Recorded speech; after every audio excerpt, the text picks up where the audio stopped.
గమనించాలి.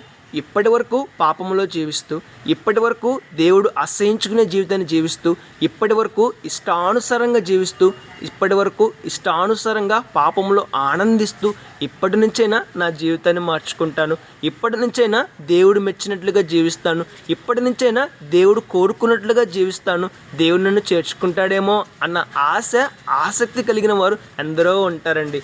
అయితే వారి యొక్క చెవిలో కొన్ని అబద్ధాలు వినబడతాయి. ఏమిటి అబద్ధాలు?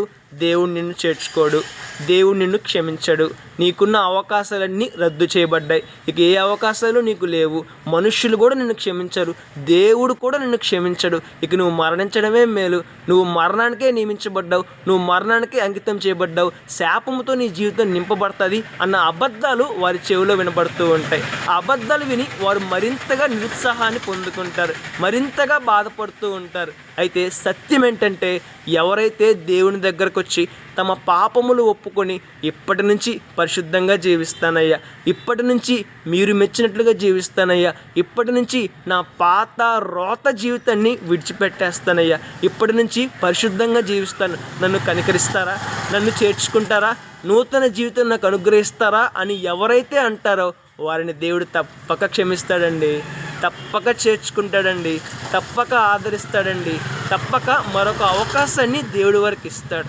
ఖచ్చితంగా ఇస్తారండి. ఎలా చెప్పగలుగుతున్నావు ఈ మాట అని అడుగుతారేమో. దేవుని మనస్సు అదేనండి. పాపులను రక్షించడానికి సాక్షాత్తు దేవుడే తన కుమారుడైన యేసుక్రీస్తు ప్రభువారిని ఈ లోకానికి పంపించారే, మరి పాపులను ఎలా చేర్చుకోకుండా ఉంటారు? పాపులను ఎలా ద్వేషిస్తాడు? ఒకసారి ఆలోచించేద్దాం. దేవుని దగ్గరికి వద్దాం, దేవుని ద్వారా గొప్ప అవకాశాన్ని పొందుకుందాం, మన జీవితాన్ని మార్చుకుందాం, శ్రేష్టమైన ఆశీర్వాదాన్ని పొందుకుందాం. May God bless you all.